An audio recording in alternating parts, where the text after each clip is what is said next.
सभी को डिम्पिका की तरफ से बहुत बहुत नमस्कार। आज हम लोग जिस टॉपिक पे बात करने वाले हैं वो एक बहुत ही इम्पोर्टेंट टॉपिक है। और जैसे कि आपको अपनी स्क्रीन पर दिख भी रहा होगा, हमारा टॉपिक है वर्क प्लेस बायस। यानी कि हम लोग काम के स्थान पर किस तरीके से भेदभाव को बैलेंस करना है, कैसे मैनेज करना है, इस विषय पर बात करेंगे। तो हम आगे बढ़ते हैं और जानते हैं कि किसी भी टॉपिक को स्टार्ट करने से पहले हम लोग एक ग्राउंड रूल्स पर बात करते हैं। यानी कि हमारा जो ये टॉपिक है, आप सभी लोग जब पढ़ रहे होंगे तो आप लोग स्टार्टिंग और एंडिंग का टाइम फिक्स रखेंगे। जो भी आपके सवाल हैं वो आप मुझसे पूछने के लिए एकदम फ्री हैं। किसी भी तरह की कोई शंका रखने की जरूरत नहीं है। हाँ, मैं जो भी बात कह रही हूँ, जो भी टॉपिक आपसे डिस्कस कर रही हूँ, जो भी एक्सपीरियंसेस और एग्जांपल्स आपको बता रही हूँ, आपने उसको बहुत ही केयरफुली सुनना है। रिस्पेक्ट करनी है स्पीकर की, ना सिर्फ मेरी बल्कि जो भी आपकी जिंदगी में आपको कुछ समझाता है, आपको कुछ बताता है, वो सभी आपके लिए स्पीकर है। सो प्लीज हर किसी स्पीकर की रिस्पेक्ट कीजिए। और सबसे इम्पोर्टेंट बात, अगर आपने कुछ सीखना है तो अपना सेल फोन या तो म्यूट कर दीजिए या टर्न ऑफ कर दीजिए। हाँ, जो लोग फोन में इस वीडियो को देख रहे हैं वो नोटिफिकेशंस को ऑफ कर देंगे, तो इससे आप बेहतर तरीके से टॉपिक को समझ भी पाएंगे और उसको इम्प्लीमेंट भी कर पाएंगे। तो चलिए, बिना देरी किए हम शुरू करते हैं आज का टॉपिक। आज हम लोग इस टॉपिक में ये जानेंगे कि किस तरीके का भेदभाव हमारे समाज में एग्जिस्ट करता है। एग्जिस्ट करना मतलब मौजूद है, जिसे हम आम जिंदगी में देख सकते हैं। हम लोग जानेंगे कि क्या होता है सेक्सुअल हरासमेंट, यानी कि लिंग के आधार पर किस तरीके का भेदभाव होता है और उसके लिए हम खुद को कैसे अवेयर कर सकते हैं। इसके बाद हम लोग इस टॉपिक में ये भी जानेंगे कि अलग अलग तरीके के भेदभाव को किस तरीके से हैंडल करना है। राइट। हम जानेंगे कि कौन कौन से ऐसे लॉज हैं जो कि औरतों के साथ होने वाले भेदभाव को एक तरीके से सिक्योर करता है कि आप किसी के साथ भेदभाव ना करें या किसी औरत के साथ भेदभाव ना हो। इसलिए कुछ लॉज हैं जिनको हर किसी को पता होना चाहिए। तो चलिए शुरू करते हैं आज का टॉपिक। तो सबसे पहले तो मैं आप ही से जानना चाहूंगी कि आखिर बायस क्या है, भेदभाव क्या है। कोई भी भेदभाव तब शुरू होता है जब हम किसी चीज को सही समझ लेते हैं और हमारे अलावा किसी और का ओपिनियन गलत हो जाता है। ठीक है। यानी कि हम ये मानकर चले कि एक चीज ठीक है और उसी के भरोसे हम आंख बंद करके अगले कई सालों तक उस चीज को मान कर चले और इस पर अपना एक आधिपत्य स्थापित कर लें, तो वो कहलाता है भेदभाव। तो चलिए एक एक्टिविटी करते हैं। और जब भी हम एक्टिविटी करते हैं, आप अपने साथ पेन पेपर तो रखते ही हैं, साथ में आप अलर्ट हो जाइए कि अब आपको सोच का दायरा भी बढ़ाना है। ठीक। तो चलिए, मुझे सवाल का जवाब दीजिए कि ऐसे कौन से भेदभाव है जो हम लोग अपने डेली यूजेस में या दिन भर की जो हमारी लाइफ है हम उसमें फेस करते हैं।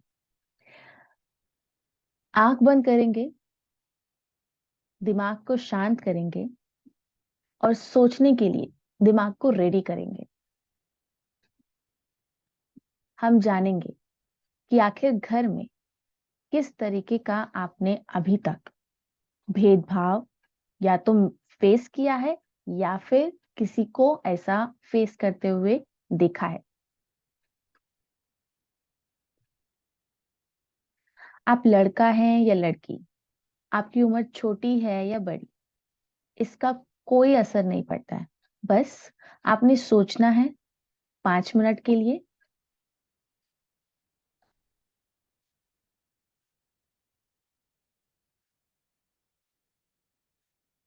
अगर आप सोच लें तो आप इसको एक पेपर पे लिखिए, एक कॉलम बनाइए, एट होम, एरो डालकर लिखिए जो भी आपको लगता है कि इस तरीके का भेदभाव होता है घरों में।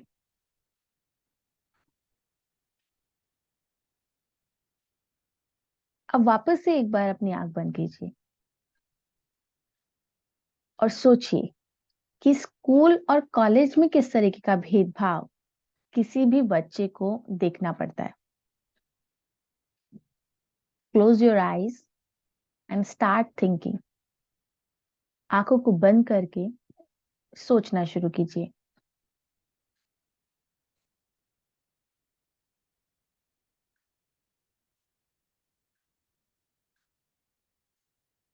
अगर आप इस तरीके की किसी तरीके का कोई भेदभाव आइडेंटिफाई कर पा रहे हैं तो आप जरूर उसे एक पेपर पर लिखिए।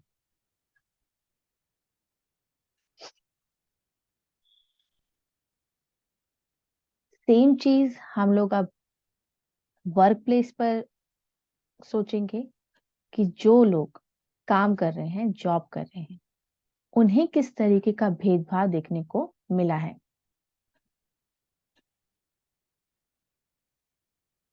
इसमें आप ऐड भी कर सकते हैं कि अगर आपने अभी तक उस चीज को फेस नहीं किया है लेकिन आपने किसी से सुना है तो आप बताएंगे कि किस तरीके से वर्क प्लेस में भेदभाव होता है।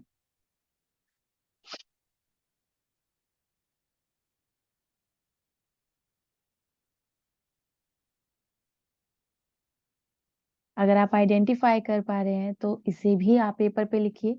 एक कॉलम बनाइए जहां पे आप लिखेंगे एट वर्क और उसके बाद आप उसमें किए जाने वाले भेदभाव के बारे में भी लिखिए।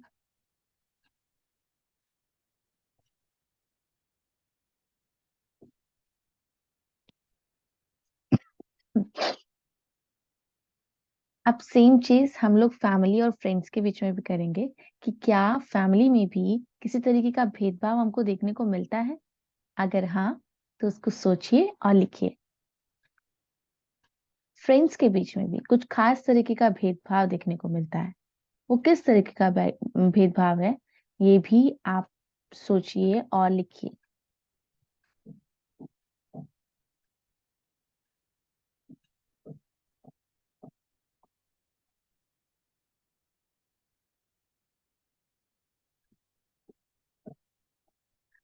मैं उम्मीद करती हूँ कि सारे स्टूडेंट्स ने मेरे दिए हुए इंस्ट्रक्शंस को अच्छे से फॉलो किया होगा।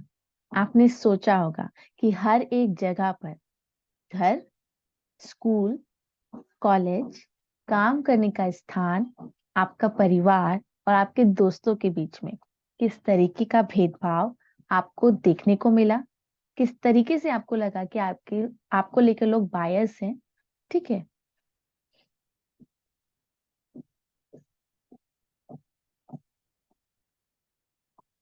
अगर आपने लिख लिया हो तो मैं आपको बताना चाहूंगी कि काफी तरीके के और ऐसे भेदभाव हैं जो कि औरतों के लिए स्पेसिफिक है।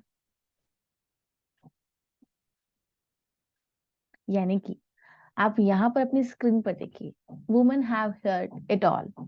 यानी कि एक औरत को ये सब चीजें सुनने को मिलती है कि अगर किसी पोजीशन पर है, वो किसी हायर पोजीशन पे किसी कंपनी की, तो काफी लोग उनको ये बोलते हैं कि यार वी हैव नेवर सीन कि यहाँ पे कोई एक औरत का एक पद हो सकता है कि या इस पद के लिए कोई औरत बनी है। अगर आप बहुत सुंदर है तो लोगों को सुनने को मिलता है कि अरे आप तो इतना सुंदर है, आप क्या काम करते होंगे पूरे दिन, तो आप अपने आप को ही संवारती रहती होंगी। ठीक है। या फिर कभी कभी आपको सुनने को मिला होगा कि आपका बर्थडे है और आपका बर्थडे कोई और प्लान कर रहा है। ठीक। आप चाहें तो यहाँ पर लिखे हुए सारे ही एक तरीके की कमेंट्स, एक तरीके के डायलॉग्स देख सकते हैं। Can you get the coffee. खाना बनाने के लिए एक लड़की को बार बार बोला जाता है, कॉफी बनाने के लिए एक लड़की को बार बार बोला जाता है। और अगर वो किसी खास चीज में इंटरेस्ट रख रही है जो कि उसकी फील्ड का नहीं माना जाता है इस समाज में, तो उसको एक अलग तरीके के क्वेश्चंस किए जाते हैं कि यार हम लोगों ने तो कभी नहीं देख सोचा या कभी नहीं देखा इस तरीके की लड़कियां भी ये चीजें पसंद करेंगी। राइट। तो जब हम लोग लड़का और लड़की में अलग अलग जेंडर को देखते हुए बायस करते हैं, लाइक हम लोग उनको लेके बायस होते हैं, भेदभाव करते हैं, तो उसको बोलते हैं जेंडर बायस। क्या बोलते हैं? Gender bias. यानी कि आप लिंग के आधार पर किन्हीं दो लोगों में भेदभाव कर रहे हैं।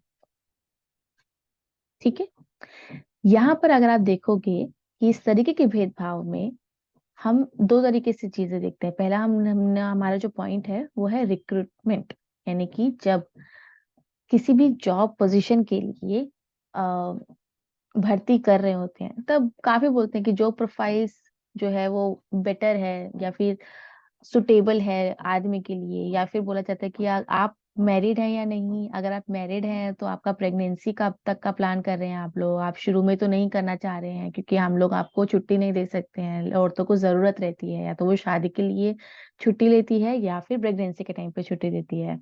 या फिर उनको ये कहा जाता है कि अरे नहीं, हमें नहीं लगता कि आप इस पोजीशन के लिए फिट हो, क्योंकि ये तो जो फील्ड है ना वो आदमियों के लिए है, ऐसा कहा जाता है।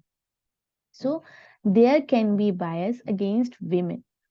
एक औरत के लिए ये एक तरीके का भेदभाव है।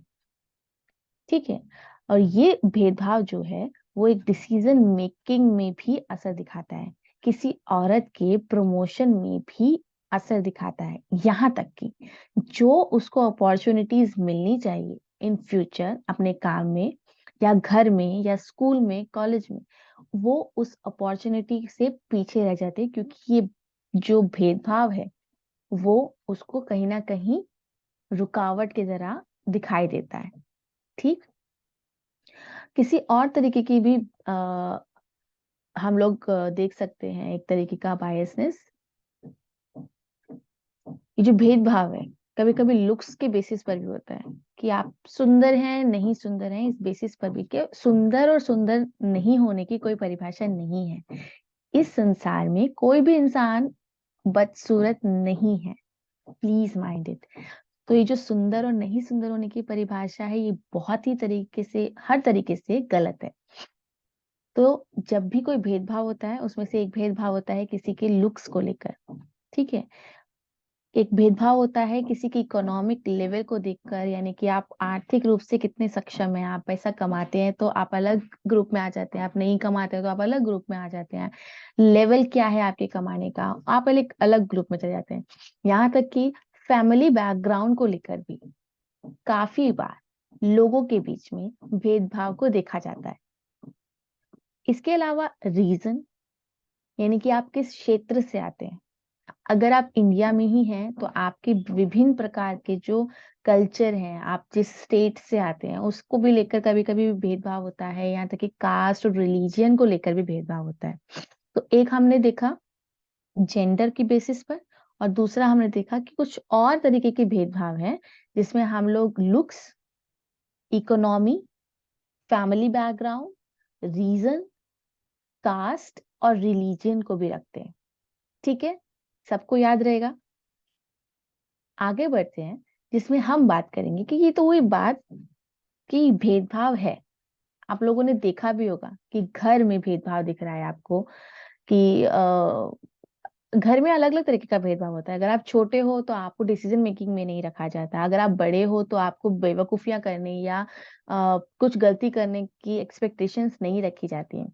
अगर आप कॉलेज में हो तो मार्क्स बेसिस पर, आपके आपके लुक्स बेसिस पर, आपके परफॉर्मेंस बेसिस पर आपके साथ भेदभाव किया जाता है। स्कूल में भी काफी बच्चों के साथ इसी तरीके से भेदभाव होता है, जैसे कि अगर कोई पढ़ नहीं रहा है तो उसको या बैक बेंचर्स बना दिया जाता है ना।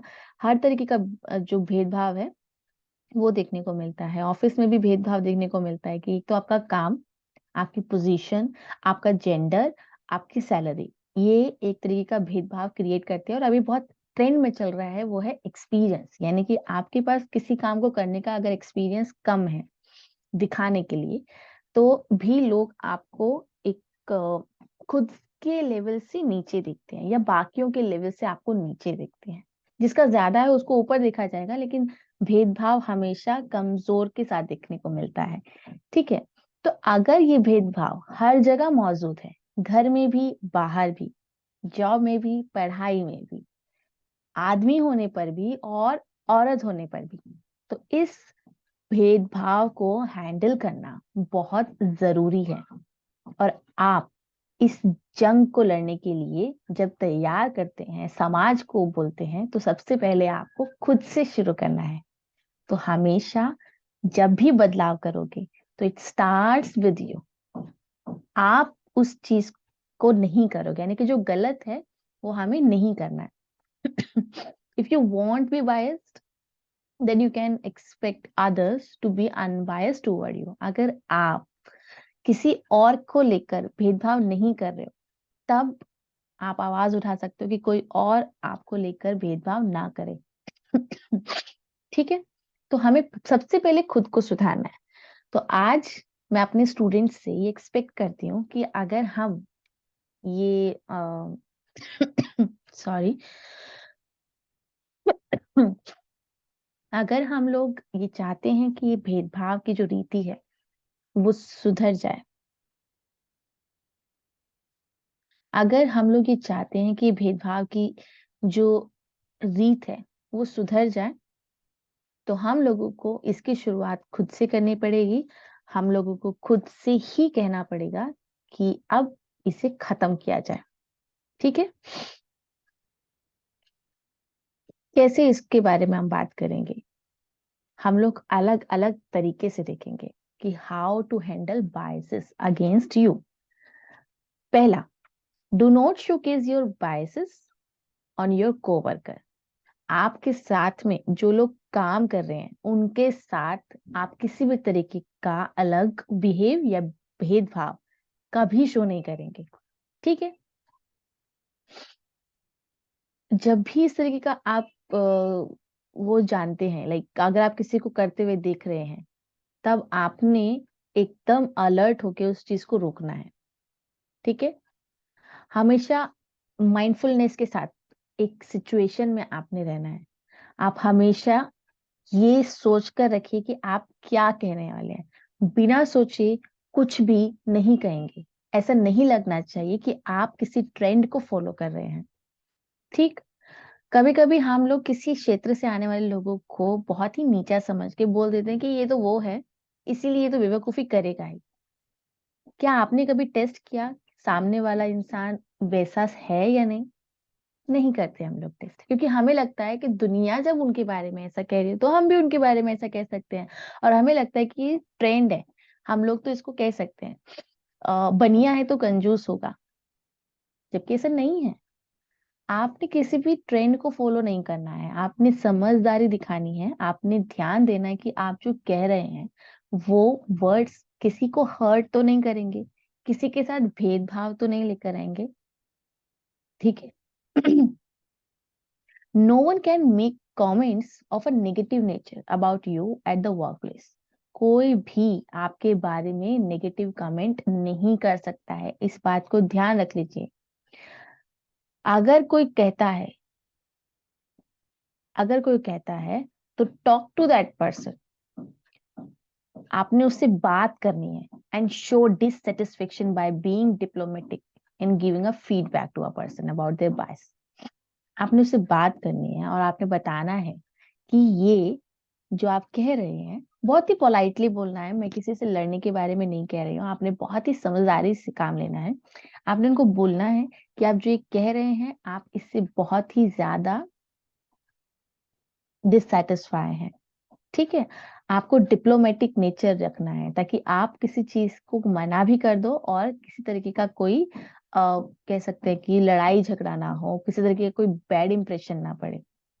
ठीक है, और उसको समझाना है कि आप ये जिस तरीके का भेदभाव अपने दिमाग में लेके बैठे हो ना, ऐसा नहीं चलेगा, क्योंकि ये सही है ही नहीं। या तो आप प्रूफ कर दो तो मैं मान जाऊंगा और कल को मेरे साथ जो भी आप भेदभाव करते हो उसे कंटिन्यू रखो, लेकिन अगर आप प्रूफ नहीं करते हो तो आप गलत हो। ठीक है, हमेशा समझदारी से काम लेना है। नेक्स्ट एक्टिविटी करते हैं हम, थोड़ा और समझते हैं भेदभाव की इस टॉपिक को।